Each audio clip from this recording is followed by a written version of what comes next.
Muy buenas tardes. Yo quisiera decir primero que nada que a mí me emociona profundamente estar en la casa del pueblo checo en la Argentina. Y no es protocolar. No lo digo porque me encontré con un embajador que no conocía y que habla un espléndido castellano, sino porque en un cierto punto de la vida uno tiene que admitir que hay vueltas del destino que son curiosas, desconcertantes. Yo conocí Praga por Cuba, conocí la Praga del régimen comunista, la Praga posterior a la primavera de Dubček, una Praga de la que me enamoré, que yo sé que no existe más, pero que era una Praga de partido único y una Praga soviética, sovietismo que no podía de todos modos borrar el encanto y la potencia de la cultura checa. Yo naturalmente ni leo ni hablo checo, solamente me acuerdo que el diario del Partido Comunista se llamaba Rude Pravo y era lo único que había en los kioscos para leer, además de las publicaciones soviéticas. Estamos hablando de 1969, han pasado muchos años. Había sido invitado a un congreso de periodistas de lo que hacían los cubanos con tanta frecuencia. Perdón, 1967. Yo era realmente casi un niño. Y así fue como casualmente conocí Praga, que provocó un fuerte impacto en mi vida, por otras cuestiones que no vienen al caso, algunas las cuento en un libro, pero que en 2010 la Embajada Checa en Buenos Aires sea para mí el escenario donde yo por primera vez en mi vida, después de 45 años de ejercicio del periodismo, soy invitado a hablar sobre Cuba en clave crítica, abierta, es personalmente muy estremecedor.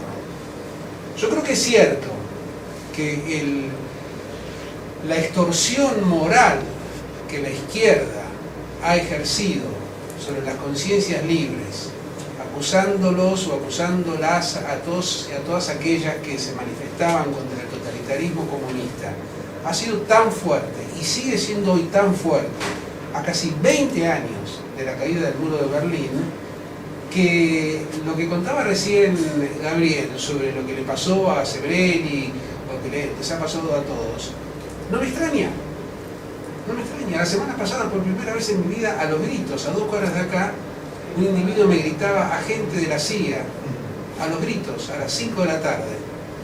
Yo naturalmente no me di cuenta porque no me suelo reconocer como agente de la CIA, pero cuando me di cuenta que era para conmigo, me quedé profundamente impresionado porque era intimidatorio, agente de la CIA y otros epítetos. Con esto quiero decir que el desajuste emocional y el grado de odio que se ha generado en la Argentina, en general, en los últimos 7 años, también abarca este tipo de situaciones. Yo voy a examinar algunos asuntos que desde mi experiencia, porque he sido durante gran parte de mi vida un hombre de izquierda, no me defino ahora de esta manera, no me defino. Siempre digo que la gran fortuna de mi vida es no haber sido comunista, pero lo digo en un sentido explícito, porque haber pasado por el Partido Comunista hubiera sido una marca indeleble en términos de libertad de pensamiento. De eso me salvé. Traigo acá algunas ideas, algunos conceptos, pero desde la convicción profunda de que una asignatura pendiente tremenda del pensamiento democrático y libre, del pensamiento verdaderamente involucrado en la preservación y en el mejoramiento de la condición humana, tiene para con los fenómenos llamados revolucionarios o de izquierda una limitación esencial. No solamente es el caso de Cuba. Es muy poco lo que en estas tierras hemos conocido de lo que fue la matanza de Campuchea. 3 millones de personas asesinadas en el nombre de la creación del hombre nuevo que propugnaban la banda de Pol Pot y todos sus secuaces. Acá mencionaban también otros casos que son mucho más exóticos. Bielorrusia, Myanmar hoy día, de la que casi nadie sabe ni siquiera en qué parte del mapa queda. Y en todos estos casos, no en todos, en casi todos estos casos, en gran parte, las violaciones, los atropellos, el ejercicio del despotismo más brutal es encubierto en la defensa de grandes causas sociales. El caso de Cuba, claro, nos concierne primero porque son latinoamericanos, porque hablamos el mismo idioma, porque tenemos inclusive los argentinos para con Cuba una fluidez muy llamativa, no solamente nosotros, pero la relación con Cuba ha sido históricamente muy fluida, bueno, en este caso el Che Guevara, pero ese es un territorio prohibido. Entonces, efectivamente, cuando me piden y doy mi firma, junto con gente muchísimo más prestigiosa, lo hago desde la convicción de que algunos que hemos peleado duramente contra dictaduras militares de derecha, tenemos algunos argumentos morales para decir por qué el régimen de los Castro hace largas décadas no representa nada progresista. Claro, entrando en materia, mucho de esto arranca con el hecho de que Cuba aparece en el 59, hace ya 51 años que gobiernan los hermanos Castro, aparece en el 59 como un desafío formidable al poder norteamericano.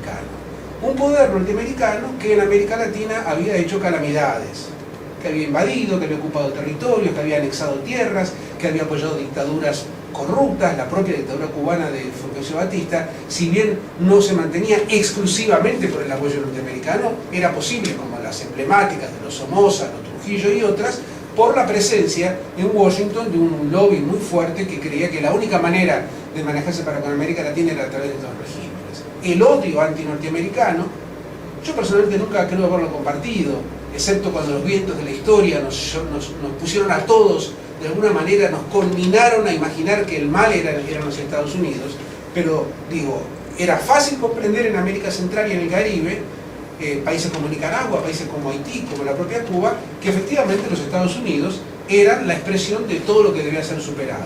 En consecuencia, la revolución fue enormemente popular en la Argentina. Fidel Castro llega a Buenos Aires en 1960, Arturo Frondizi lo recibe a Ernesto Guevara en Buenos Aires, ya de manera clandestina por la presión militar, pero las viejas preocupaciones antinorteamericanas de los argentinos se implicaban con la cubana, que curiosamente tenía un rol, un perfil ideológico cada vez más definidamente comunista, que gran parte de los argentinos no convalidaban, pero sin embargo, por ser antinorteamericana, por ser la revolución joven que desafiaba al imperio, naturalmente gozaba y gozó durante largos años de una enorme simpatía. Pero esto es en los comienzos. Después vienen las etapas por todos conocidas, el sometimiento completo del gobierno cubano a la Unión Soviética, algo que se patentiza ya en 1962 cuando Cuba se declara marxista-leninista. La sovietización cultural, económica, científica y política de Cuba. Y por cuerda separada, de ahí la presencia tan curiosa que tuvo Praga como puente durante largos años, por donde todo el mundo revolucionario de América Latina pasaba rumbo a Cuba y regresaba de Cuba por Praga. Pero digo, por cuerda separada la sovietización, estuvo el fenómeno del apoyo a la lucha armada, la exportación de la revolución, que encuentra su símbolo más poderoso en Guevara en Bolivia. Hubo guerrilleros cubanos en la Argentina antes del 67. Es importante tomar nota de esto, más allá de un juicio de valor. Existió. Ya en 1962, a 3 años y medio de la toma del poder por el movimiento 27 de julio en Cuba, mueren cubanos en un grupo guerrillero argentino. O sea que el proyecto de exportar la revolución con modelo cubano estaba planteado mucho antes de las cosas que sucedieron. Bueno, no voy a hacer la historia de Cuba porque no va a haber tiempo para eso, simplemente quiero decir que a partir de 2000, con la instalación del régimen de Hugo Chávez en Venezuela, le llega a Cuba un momento ambicionado por Fidel Castro y por la nomenclatura cubana, como no lo habían tenido prácticamente nunca. El gobierno de Salvador Allende era un gobierno hackeado, un gobierno que tenía un contrapeso muy formidable en las Fuerzas Armadas, en los partidos de centro y de centro-derecha. Nada de eso existía en Venezuela. Chávez era y es un militar y va a morir siendo un militar, e inopinadamente, así como fracasó el experimento de Velasco Alvarado en Perú en los 60, en Venezuela ese experimento triunfó. Cuba aparece con un aliado formidable que, gran novedad, tiene petróleo. Tiene una cantidad inagotable de petróleo con el que puede mantener prácticamente naciones gigantes en toda América Central. Todo esto se fue dando la realidad geopolítica, las evoluciones, la caída del bloque soviético, Cuba que se despeña completamente, la economía cubana pierde el 30% de su Producto Bruto Interno en un año, cuando desaparece el régimen comunista en la Unión Soviética, se transforma la URSS vuelve a ser la vieja Rusia. Todas estas cosas se pueden estudiar, digo, la peripecia cubana, pero lo cierto del caso es que con guerrilla o sin guerrilla, filosoviéticos o separados de los soviéticos, con o sin Chávez, hay algo que ha permanecido muy fuertemente instalado y que es lo que hoy día reclama la opinión democrática del mundo, que es un régimen cerrado, autoritario, con características totalitarias, un régimen que efectivamente ha plasmado en su código penal, como bien dice el documento que hemos firmado, ha plasmado una serie de situaciones que los argentinos ni osaríamos con imaginar que pudieran ser autorizadas. Yo puntualmente quería mencionar, respecto de esta situación interna de Cuba, que produce otras paradojas que obviamente dejo ya para el final, que efectivamente todas aquellas figuras que las fuerzas llamadas progresistas, yo les discuto ese nombre, no es propiedad de ellos, en la Argentina asocian con la represión y con formas antidemocráticas como el merodeo, como convertir a los delitos comunes en delitos sociales, son las que aplica el régimen de Castro. El merodeo, que fue sacado como figura penal de la Argentina, vale decir, el individuo que anda dando vueltas y al que uno le puede atribuir intenciones delictivas, existe en Cuba. Porque la peligrosidad de un individuo puede ser juzgada por la policía cubana y es suficiente razón para detenerlo y encarcelarlo sin derecho a ningún tipo de representación legal independiente. La condición de delincuente social que le atribuyen a Orlando Tamayo, quiero recordar, valga el momento que hoy se están cumpliendo 7 años de la Primavera Negra de Cuba, para decir de la ola de detenciones que provocó este episodio de los 75 detenidos. Pero Orlando Tamayo es el centro de un debate en donde la nomenclatura cubana nos dice no es un preso político, es un delincuente común. No puede haber nada más parecido al pensamiento represivo y autoritario, al pensamiento de la derecha conservadora, antidemocrática, que el pensamiento del régimen cubano hoy. Caracterizar como delincuente social a un individuo que no se acomoda al régimen, un individuo que patalea, un individuo que dice no estoy de acuerdo con esto y me movilizo y defiendo mis derechos y quiero ser tratado como un ser humano, es una enormidad. Más todavía, al plasmar el partido único, el régimen en el que se instala, se legaliza finalmente, Cuba se convierte en un país comunista en 1965, cuando se funda formalmente el Partido Comunista Cubano, plasma en toda su normativa legal estos hechos, ¿no? Hay un partido único, hay una prensa única. Por aquellos años cuando tiene sus primeros encontronazos con los intelectuales, inicialmente con Mario Vargas Llosa, después van a ser una cadena interminable de intelectuales que se van desafectando del régimen, Castro lanza aquella famosa y eficaz fórmula: dentro de la revolución todo, fuera de la revolución nada, que es perfectamente una de las maneras más perversas de denominar eufemísticamente el control policial del mundo del pensamiento. ¿Quién dice qué es lo que está dentro de la revolución? Hay una Cuba que sobrevive hasta finales de los 60s, que siendo marxista, siendo socialista, defendiendo el derecho al derrocamiento del capitalismo, preserva un clima de libertad de pensamiento que el modelo soviético tornaba imposible. Yo recuerdo de aquellos años remotos la revista Pensamiento Crítico, una revista formidable, una revista libro, que llegó a sacar, 14, 15 ediciones y que fue cerrada por el gobierno. No era una revista que sostenía el retorno al capitalismo, era una revista que sostenía que en la construcción del socialismo era inevitable que hubiese diferentes opiniones.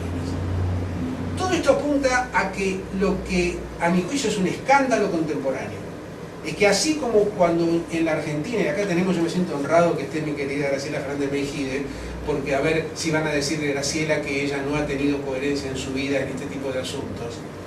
Todos aquellos que hoy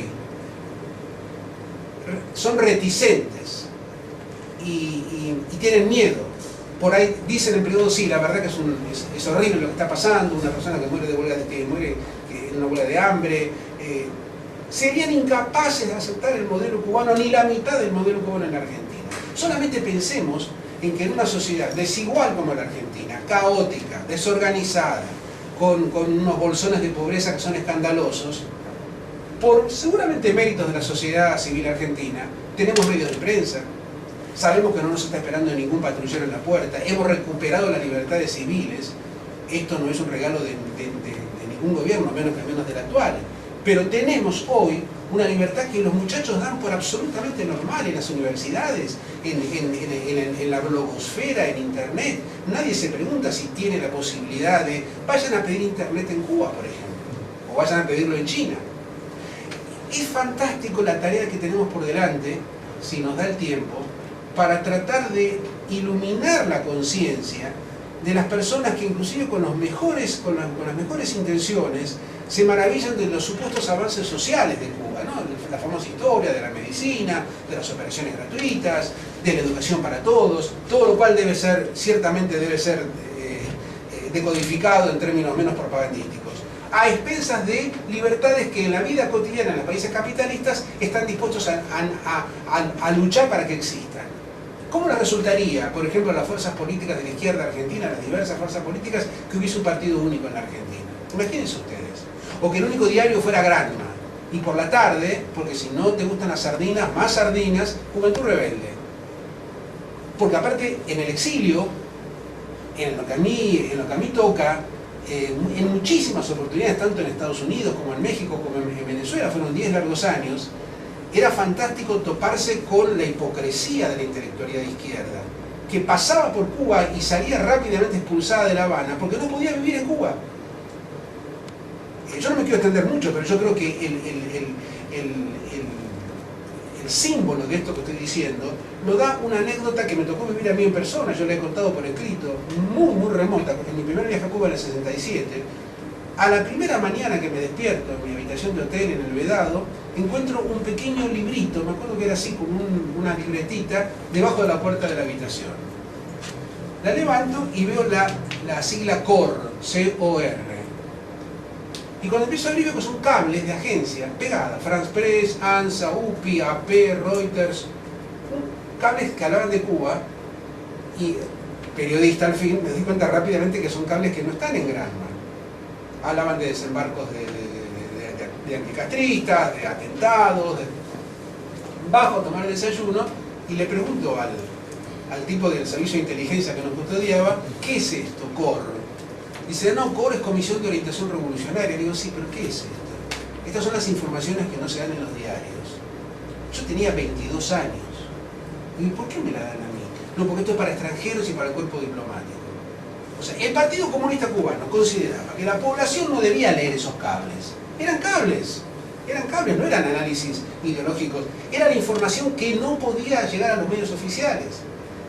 Me llevó algunos años, confieso, quizás yo tendría que haber sido más rápido, pero sé que me hizo un cortocircuito. Acá hay algo que en el modelo no funciona bien, acá hay algo esencialmente perverso en materia de control de la información. Hay dos o tres cositas que me quedaron sin decir que quiero ahora aprovechar para completar mi presentación, si no me iba a sentir mal. Esto es doloroso, pero hay que decirlo. Cuando hablamos de silencio, obviamente que hablamos del silencio de la izquierda, pero hay otro silencio que es mucho más ruidoso. Los grandes partidos nacionales de la Argentina no se han pronunciado sobre el tema. Mis amigos radicales, con toda una larga y meritoria historia en defensa de los derechos civiles, que han afrontado golpes de Estado, que con sus errores, con sus calamidades y con sus méritos, son una componente histórica central de la democracia argentina, no abren la boca sobre el tema cubano. Imposible hacerlo. ¿Por qué no lo hacen? Porque el partido estalla. Porque el partido estalla. El peronismo ni hablemos. Ni hablemos. Es esencialmente una mirada oportunista de Cuba. Pese a que Perón jamás quiso pisar Cuba, reivindicaba a Che Guevara y demás, y así históricamente. La Cancillería Argentina ayer sacó un comunicado preocupándose por los colonos israelíes en Jerusalén Este. Es una demanda atendible, razonable. Yo no digo que no sea preocupante el fenómeno de los asentamientos judíos es polémico, los israelíes tienen su punto de vista, pero quiero decir, me parece muy bien. Ahora, la Cancillería Argentina no se pronuncia para nada respecto de lo que está sucediendo con un país con el que mantenemos relaciones diplomáticas como es Cuba. Esto que me enseñaba recién el profesor Sarsay, que esto no lo puede ignorar el canciller Tayana, ni la presidenta que es abogada, el hecho que se trata de realidades contrapuestas, excluyentes, esto no es marcado. Eso es una cosa que quiere decir. Yo creo que realmente sería fundamental que además de la izquierda, que no lo va a hacer por sus convicciones, por su dogmatismo, por sus conveniencias, que las grandes fuerzas democráticas, la coalición cívica tampoco ha dicho una sola palabra, siendo la doctora Carrió una encendida defensora de los derechos humanos, cambiaría el eje de la discusión, que Ricardo Alfonsín, Elisa Carrió, Ernesto Sanz dijeran una palabra sobre Cuba. Hay que decírselos a ellos, más allá de la temática argentina. Un segundo asunto. Ustedes vieron que a partir de las leyes de punto final y obediencia debida de la década del 80 y después en un estatuto totalmente diferente que no se lo puede comparar el indulto del presidente Menem, los indultos y las amnistías fueron consideradas por la Argentina palabra prohibida, símbolo de impunidad, un tema a debatir. Ustedes saben muy bien que Fidel Castro y Raúl Castro, ahora como presidente, ambos generales del ejército, tienen ejercicio de indulto y lo han aplicado.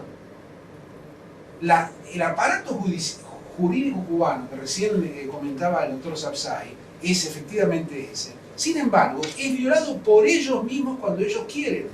En las grandes negociaciones con el Departamento de Estado, cuando había época en donde había personas que desembarcaban en Cuba y se levantaban en armas contra el régimen, Cuba ha traficado personas, ha indultado presos, más allá de cualquier aparato jurídico, en el ejercicio más absoluto de la discrecionalidad. Porque aparte de la publicidad cubana, es la publicidad que está sometida a la decisión de Fidel Castro. Y hablando, como hablaba la amiga sobre los fusilamientos, cuando se producen los fusilamientos en la década del 70 por la cuestión del tráfico de drogas en Angola, son pasados por las armas dos de los principales camaradas de Fidel Castro. Es una historia apasionante y terrible, Tony de la Guardia, ¿verdad?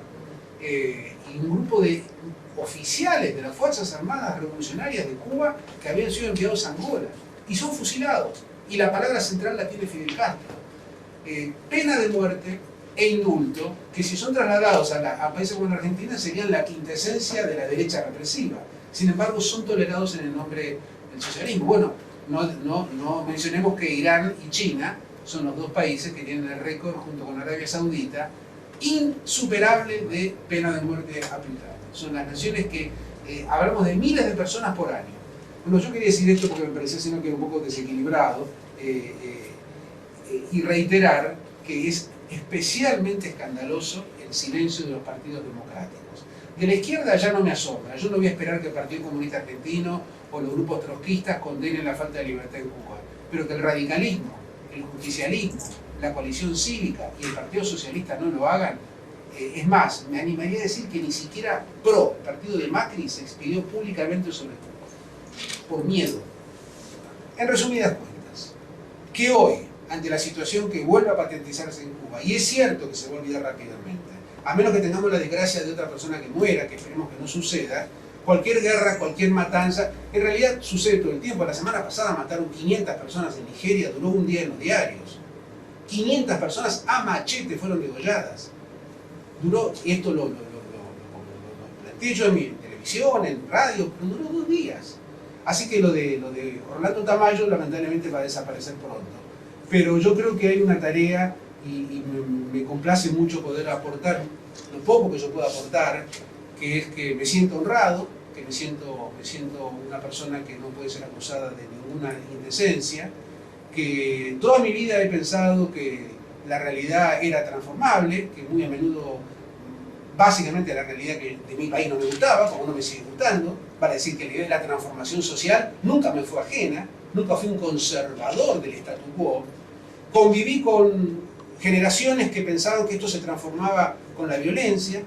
Cuba era el paradigma de esa transformación y hoy se ha convertido en el único país de América Latina en donde tiene vigencia legal y constitucional un régimen que ningún demócrata toleraría, pero ni remotamente en nuestros países. Ese principio de la hipocresía es el que tenemos que destruir todos aquellos que nos consideramos personas libres. Destruir el mito de que el experimento cubano, más allá de, en muchos casos, sus indudables avances sociales en cuanto a la distribución de cierta pobreza para todos, ese mito no puede ser tocado. Debe ser analizado. No es un enemigo ni del pueblo cubano, ni es un agente de la Agencia Central de Inteligencia, lo cual es una antigualla, porque eso ya casi no existe más.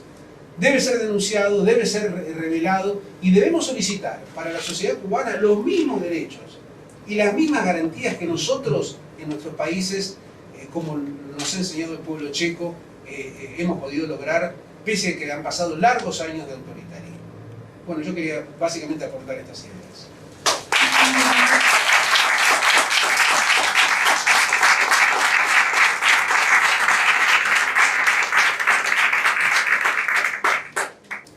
Buenas noches a todos. Es difícil retomar el hilo con un orador tan espléndido como es Pepe. Voy a tratar de hacerlo con esfuerzo. Para mí, la República Checa me lleva a asociar inmediatamente con literatura, con cine, con música. Es el sinónimo de Kafka, es el sinónimo de un cine que en determinado momento me resultaba fascinante.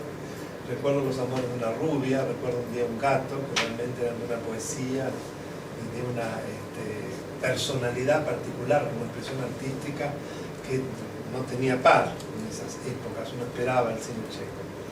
Y también es Borja, ¿no? Tamaño compositor, no es poca cosa, así que me siento muy honrado de estar en la casa de este pequeño país que ha dado lugar a tanta cultura y que ha pasado por momentos muy difíciles en su historia y que hoy es un modelo de cómo se puede salir de un sistema opresivo. Inclusive su expresidente Havel es también un paradigma de modelo de presidente, siendo un intelectual, un pensador, un filósofo, que ha sido una especie de faro para el pensamiento occidental después de la caída del muro de Berlín. Hoy nos convocan, por un lado, que quiero agradecer al doctor Salvia y a Cadal por la excelente actividad que llevan a cabo. Reconozco que no los conocía. Cuando leí la declaración, el ejercicio de los derechos no es delito, no dudé en firmarla, no solo porque me sentí honrado de que me pidieran firmarla con la gente que estaba firmando, a cuya altura no me siento, sino porque el contenido es de un equilibrio, de una inteligencia, una sutileza en la que absolutamente me identifiqué. Lo que yo voy a tratar de aportar para completar esta visión tan extraordinaria de política internacional que nos dio el IESEF está relacionado con el mundo jurídico. El caso de Cuba es una estructuración perfectamente pensada que lleva a un sistema totalitario que es perfectamente opuesto, desde la letra de su derecho, no desde la práctica y de los hechos, de la letra de su derecho, es exactamente opuesto a toda la evolución del sistema de Estado de Derecho constitucional occidental que se inscribe en, además, el derecho internacional de los derechos humanos y toda la construcción jurídica que tan penosamente se ha ido generando a partir de la Declaración Universal de los Derechos Humanos de 1948. Se ubica en el cielo opuesta, pero desde su derecho positivo. No tenemos más que recurrir al derecho penal. Por ejemplo, en el artículo 62 de la Constitución cubana se expresa que se prohíbe expresamente a los cubanos ejercer sus derechos básicos contra los fines del Estado socialista. Es decir, ahí es toda una definición de régimen, es una suerte de entelequia. Los fines del Estado socialista, que es algo abstracto, se anteponen, por decisión por supuesto de la autoridad, al ejercicio de los derechos fundamentales. Es decir, ahí ya se está definiendo un típico régimen totalitario de tipo transpersonalista. Ustedes saben que fundamentalmente los regímenes políticos los podemos diferenciar en personalistas y transpersonalistas. En la mayoría en la historia de la humanidad han sido transpersonalistas. ¿Por qué? Porque a través de distintos modos de justificación basados fundamentalmente en la fuerza, han logrado durante mucho tiempo, o pretendido lograr cuando se iban apagando, que los intereses de quienes gobernaban estuvieran totalmente por encima del beneficio, el bien común de aquellos para los cuales se supone que iba dirigido el gobierno. Se utilizó las cosas más variadas, desde el derecho divino de las monarquías absolutas, hasta la raza elegida, pasando por el bien general de un ciudadano obrero que fuera perfecto, y por ejemplo, en este caso, esta idea de los fines del Estado socialista, sin definir cuáles son, por supuesto, pero que implican en realidad la prepotencia de un soberano que tiene un poder omnímodo y que se va a anteponer frente a cualquier actitud que desconozca su voluntad omnímoda. Es decir, es volver a la noción de soberano como aquel que gobierna y es el titular de la soberanía, de una soberanía que es indivisible, que es indestructible, que es inalienable, y que por lo tanto, en tanto esto es así, quienes están bajo su égida son meros súbditos, que no titularizan ningún tipo de derechos. Esto, que es una construcción que es como bajar el pensamiento de Baudin en los libros sobre la República, para precisamente justificar el poder de la monarquía absoluta en Francia, es perfectamente traspolable a lo que este artículo de la Constitución cubana dice, por más paradojal que parezca. Como construcción esencial, apunta exactamente a lo mismo. Es decir, a entronizar una casta gobernante que está absolutamente en una posición supra individuo, que aspira a un cumplimiento de fines que están por encima de los fines totalmente pueriles, totalmente secundarios y parciales de aquellos para quienes gobierna, y que lejos de entender que su poder tiene que ser limitado y que tiene como única justificación el servicio público para gobernados, no súbditos, entiende exactamente todo lo contrario en base a esta construcción. Eso se completa a su vez con, por ejemplo, en American Rights Watch, en un informe interesantísimo de noviembre del año pasado, se comenta que los cubanos que se atreven a criticar al gobierno están sujetos a acusaciones penales o imputaciones predelictivas, es decir, draconianas como la peligrosidad.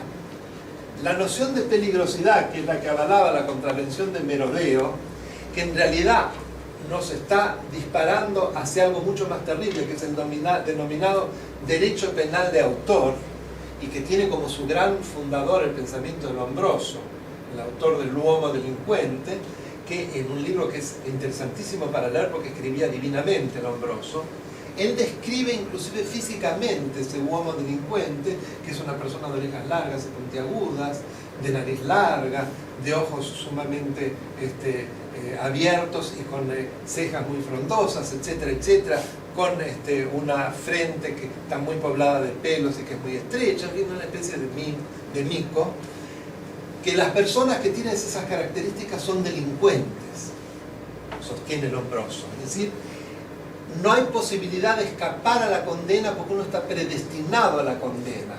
Porque el derecho penal de autor se basa en esta peligrosidad que está basada en una conceptualización previa que satisface la finalidad de aquel que gobierna, porque de esa manera se saca de encima a todos aquellos que no piensan o que no hacen, lo que son los deseos manifiestos o no manifiestos de esta voluntad, en este caso, de servir a los fines del Estado socialista.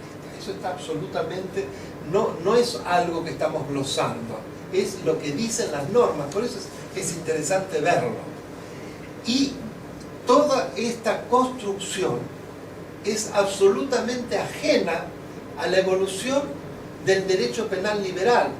Liberal, que es una palabra muy loable.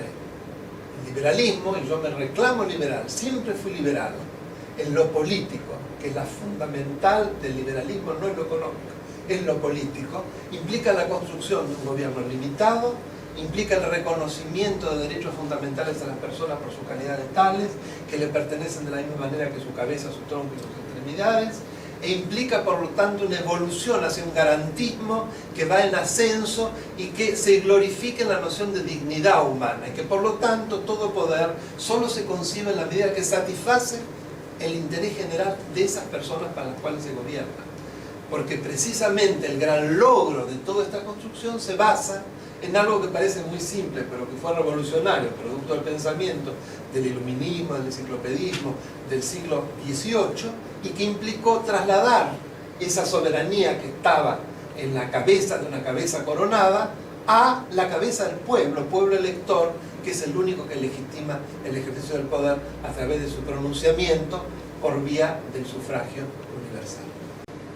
En ese marco, el derecho penal es un derecho excepcional.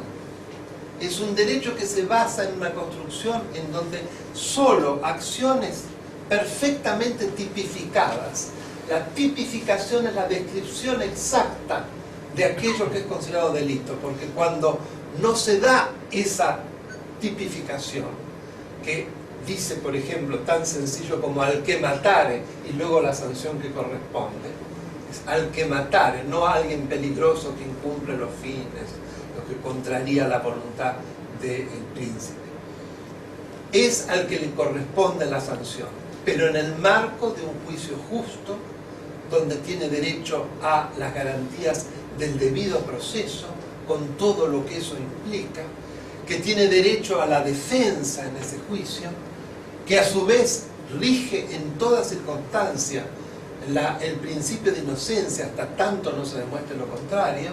Fíjense, son como un juego de espejos, en donde tenemos el espejo deformante de un lado, que para mí es el espejo que es el derecho penal y constitucional y público cubano, obviamente, y el espejo de la realidad, que es en cambio el espejo en el que se reflejan todos estos principios, y que parten en gran medida de la Declaración Universal de los Derechos Humanos. No es ningún invento, es una construcción que además piecita sobre piecita se fue haciendo desde la Carta Magna del siglo XIII, de 1515, el Acta de Habeas Corpus, la petición de derechos, la declaración de los derechos del hombre y del ciudadano de 1789, etcétera, etcétera, etcétera.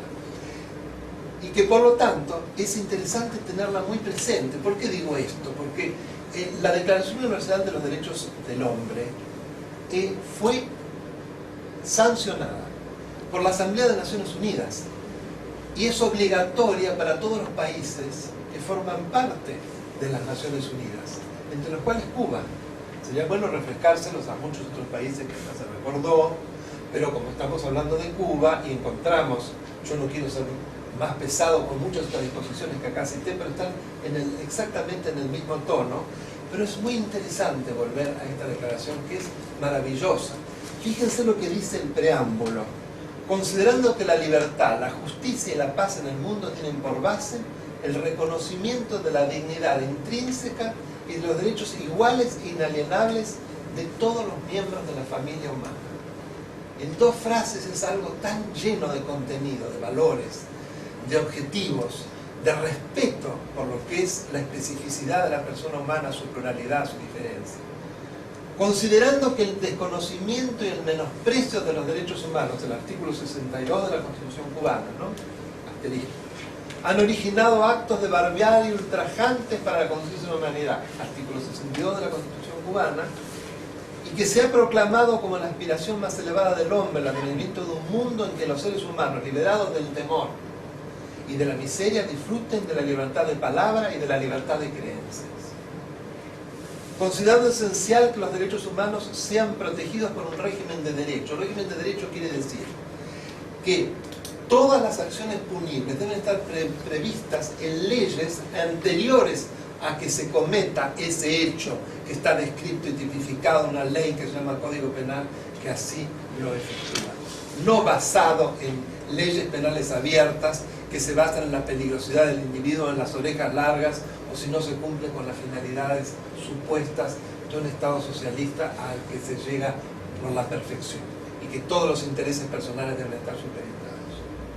Considerando que los Estados miembros se han comprometido a asegurar en cooperación con la Organización de las Naciones Unidas el respeto universal y efectivo a los derechos y libertades fundamentales del hombre.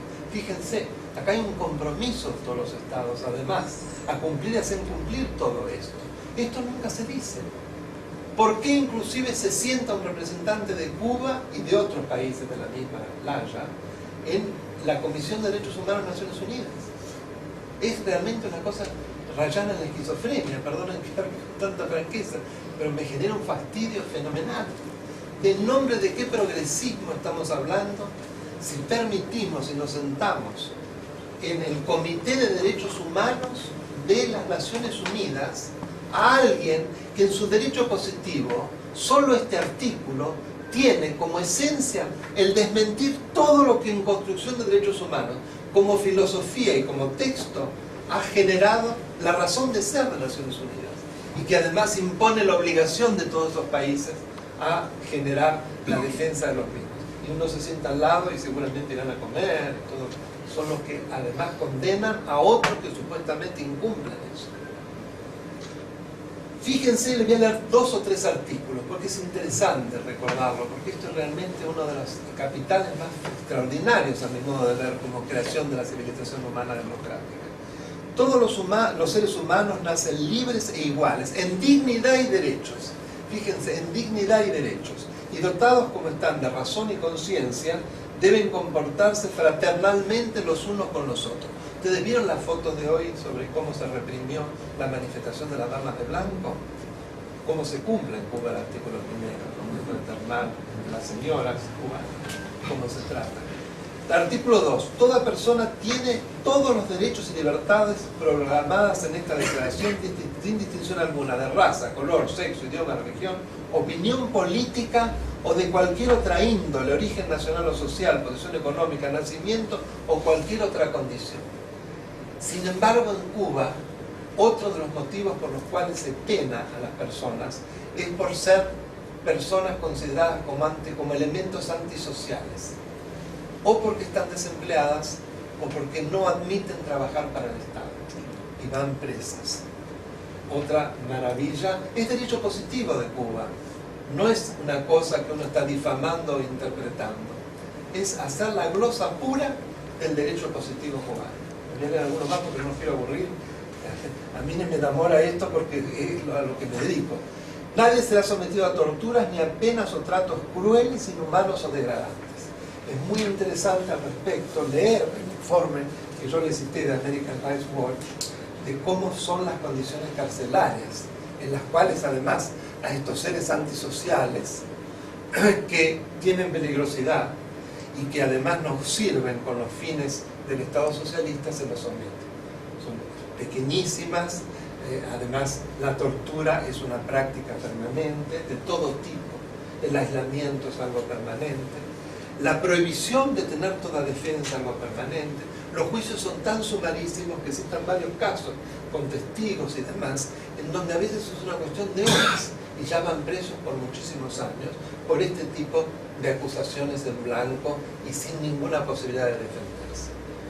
Entonces, para concluir, yo creo que todos aquellos que hemos dedicado una vida a lo que implica la esencia de un Estado de Derecho, el tener que convivir en Latinoamérica con una situación de tal hipocresía, en donde quienes se reclaman supuestamente el progresismo, prácticamente se ven en la imposibilidad de hacer algún cuestionamiento a algo tan horroroso que acerca este sistema inclusive a los peores momentos del estalinismo, del nazismo. Y además el tildar a aquellos que pensamos distintos porque nos enfrentamos con las realidades y no las podemos aceptar. El creer, como también se dice en el informe, que porque el derecho a la salud y el derecho a aprender a la enseñanza, supuestamente, igual es una educación muy teledirigida, pero digamos que no hay casi analfabetos, es una compensación por la cual se puede pagar todo esto, es equivalente a lo que allí se dice, a que puedo tener esclavos, porque si los trato bien y les doy de comer, entonces la esclavitud está absolutamente compensada. Yo eso no lo acepto de ninguna manera. Pero además no lo acepto porque me siento totalmente avalado en este cuerpo de derecho, que es la gran brújula de, para mí, el concepto de civilización que nos da el liberalismo con mayúscula, y que es a eso a lo que tenemos que tender. Y que si tenemos algún tipo de visión pública, nos tenemos que jugar, sea quien sea que llegue a semejantes atrocidades. Muchas gracias.